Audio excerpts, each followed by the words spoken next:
श्री सिद्धिविनायक मंदिर हे भगवान श्री गणेशाला समर्पित हिंदू मंदिर आहे.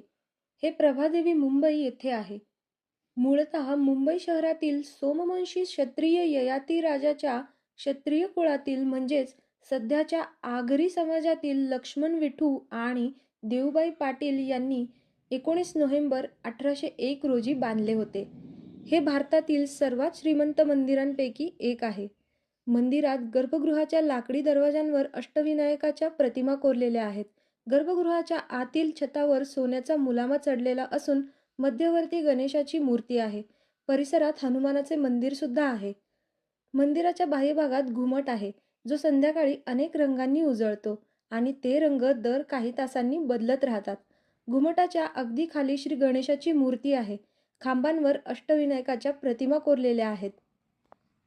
सिद्धिविनायक भक्तांमध्ये नवसाचा गणपती